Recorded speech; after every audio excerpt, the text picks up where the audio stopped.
Il existe plusieurs théories sur l'origine du sida. Selon la plus commune, le VIH, le virus d'immunodéficience humaine, serait une mutation du VIS, un virus présent chez certains singes d'Afrique. La contamination s'expliquerait par des accidents de chasse ou la consommation de viande de singe, survenue probablement dans les années 40. Les bouleversements liés aux migrations, à l'urbanisation massive, à l'usage médical de seringues non stériles, auraient ensuite favorisé la propagation du virus. Le premier signe d'infection de l'homme par le VIH est signalé en 1959 à Kinshasa, au Congo belge. Mais c'est à la fin des années 70, aux États-Unis, que le sida entre en scène avec fracas. Les premières victimes, des homosexuels, décèdent d'un mal mystérieux que l'on ne parvient ni à identifier et encore moins à soigner. En 1981, le Center for Disease Control and Prevention d'Atlanta, le célèbre CDC, relève une augmentation du nombre de sarcomes de Kaposi, une forme rare de cancer. Parce qu'il touche un grand nombre d'homosexuels, on le baptise d'abord le cancer gay. Mais on va très vite s'apercevoir que la maladie ne fait pas de discrimination dans le choix de ses victimes. Hommes, femmes, enfants. En 1982, on lui donne un nom, SIDA, pour syndrome d'immunodéficience acquise. En 1983, l'équipe de l'Institut Pasteur de Luc Montagnier et Françoise Barré-Sinoussi, futur prix Nobel, découvre le virus VIH responsable du sida. Entre le début des années 80 et aujourd'hui, nous sommes passés de quelques cas suspects à une véritable épidémie qui touche les 5 continents. Entre 1981 et 2006, 25 millions de personnes sont mortes. La recherche progresse rapidement, mais pas aussi vite que le nombre de malades. À partir de 1987, un anticancéreux, l'AZT, est le premier médicament à retarder l'échéance fatale. Au milieu des années 90, une petite révolution a lieu. Les premières trithérapies, combinaison de 3 traitements antirétroviraux, s'attaquent cette fois efficacement au virus. 8 malades sur 10 survivent. Le sida est aujourd'hui devenu une maladie chronique que l'on soigne avec un arsenal d'antirétroviraux. Mais pour ce qui est du vaccin, la solution tant espérée, la recherche médicale n'a toujours rien à offrir.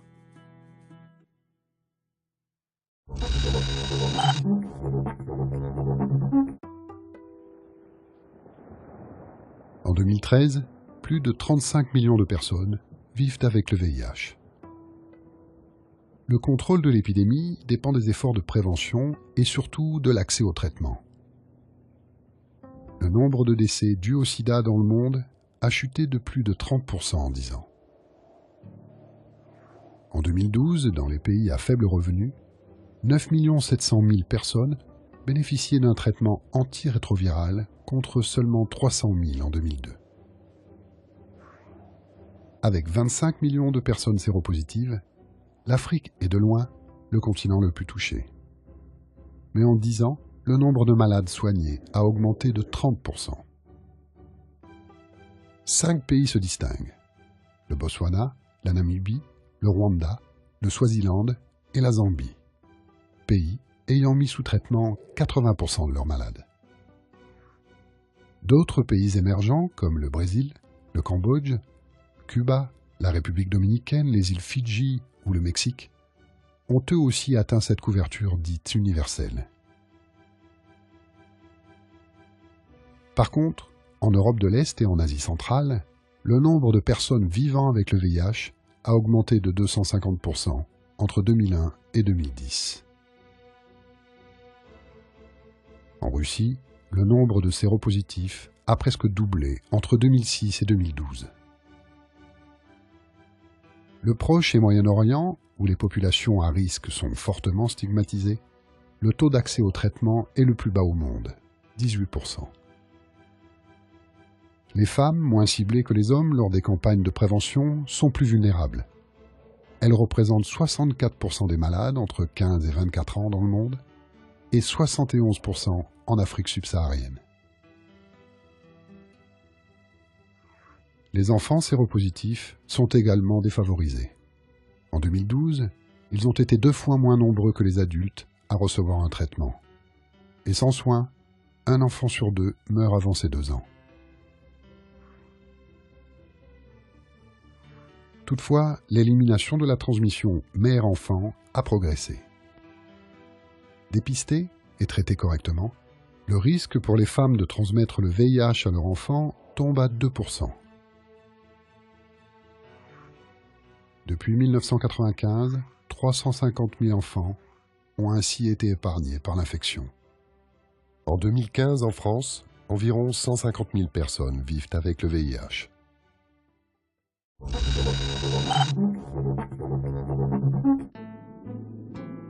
Avant de tomber malade du sida, l'homme est contaminé par le VIH, le virus de l'immunodéficience humaine.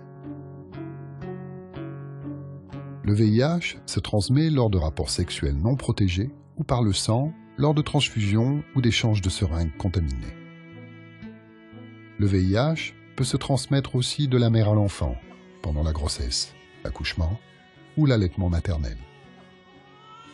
Le virus attaque certaines cellules du système immunitaire, les cellules à récepteur CD4, dont le rôle est d'organiser la contre-attaque quand un corps étranger nous agresse. Le virus du sida, comme tous les virus, doit obligatoirement intégrer une cellule pour se répliquer. Les capteurs dont il dispose à sa surface lui permettent de fusionner avec les CD4 des cellules immunitaires. Une fois à l'intérieur de la cellule, le virus transforme son matériel génétique. Concrètement, le VIH modifie notre patrimoine génétique pour que nos cellules fabriquent des morceaux de virus.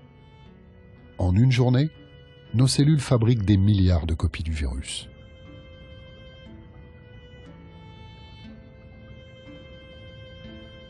Durant cette première phase, les symptômes comme la fièvre et la fatigue sont souvent confondus avec ceux d'une grippe. Notre corps n'a pas encore eu le temps de repérer l'invasion. Certains tests de dépistage sont alors incapables de révéler l'infection.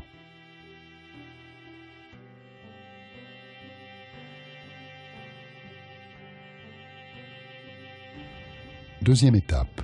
L'armée de globules blancs menée par les CD4 attaque les virus. Le VIH, agressé, se réplique plus lentement.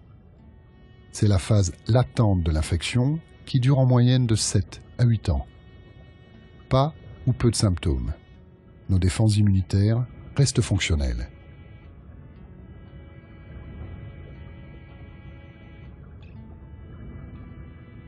Troisième étape. Notre système immunitaire s'est épuisé dans la bataille, le virus prend le dessus, le nombre de CD4 s'effondre. La personne séropositive tombe malade du sida et devient la proie facile de maladies opportunistes, comme la tuberculose par exemple.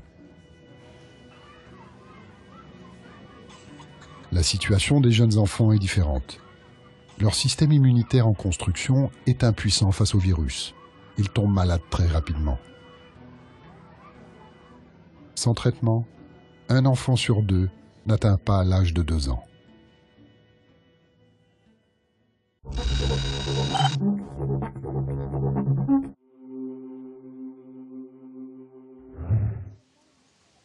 Le virus HIV se transmet par le sang et les relations sexuelles. Pour empêcher la transmission sexuelle, il existe un bouclier séculaire, le préservatif. Dans le cas de la transmission par le sang, la distribution de matériel stérile non réutilisable aux toxicomanes est essentielle. Lors de transfusions de sang, le dépistage systématique permet d'écarter les donneurs séropositifs. L'outil diagnostique le plus répandu est un test rapide, basé sur la détection des anticorps, preuve que l'organisme se défend contre le virus. Depuis les années 90, les antirétroviraux permettent de vivre avec le virus. Les ARV sont dirigés non pas contre le virus lui-même, mais contre ses enzymes ou ses molécules qui lui permettent de se multiplier. Les ARV bloquent la multiplication du virus sans le détruire.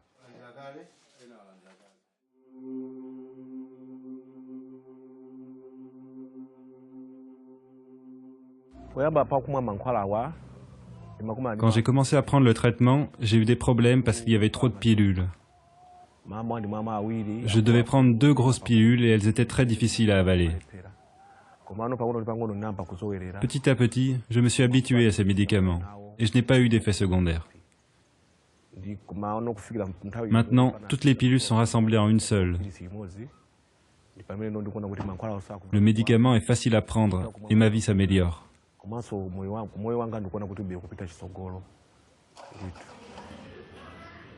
Le virus ne s'avoue pas vaincu pour autant.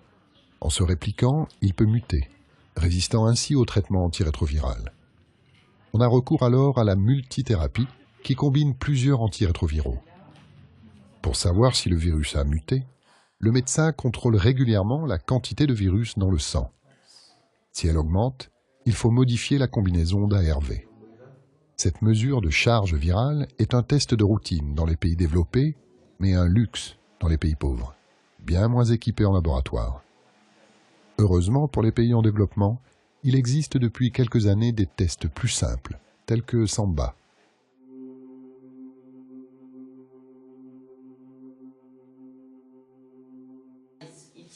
Les ARV sont aussi utilisés en prévention dans les populations à risque. La transmission de la mère à l'enfant peut être quasiment éliminée si les femmes séropositives reçoivent un traitement antirétroviral pendant la grossesse et l'allaitement. Le Graal de la lutte contre le sida, c'est le vaccin. De nombreuses équipes de chercheurs travaillent sur différents candidats vaccins. Mais les mutations du virus tiennent en échec les scientifiques. Jusqu'à présent, aucun vaccin n'a su déjouer la mutation virale.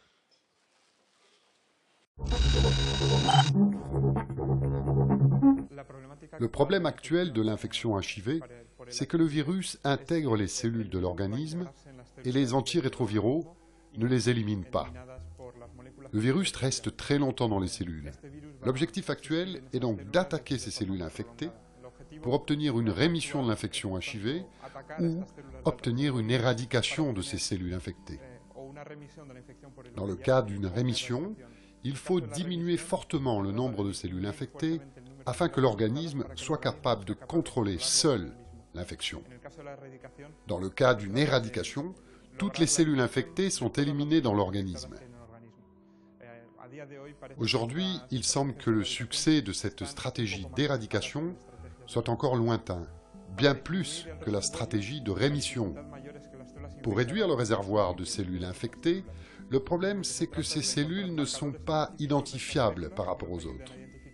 Donc, nous devons trouver des marqueurs biologiques spécifiques de ces cellules pour nous aider à les identifier. Une autre option serait de réactiver le virus pour le reconnaître ensuite dans les cellules, pour pouvoir bien sûr les éliminer. On a donc besoin de réponses immunitaires efficaces qui pourraient être obtenues grâce au vaccin.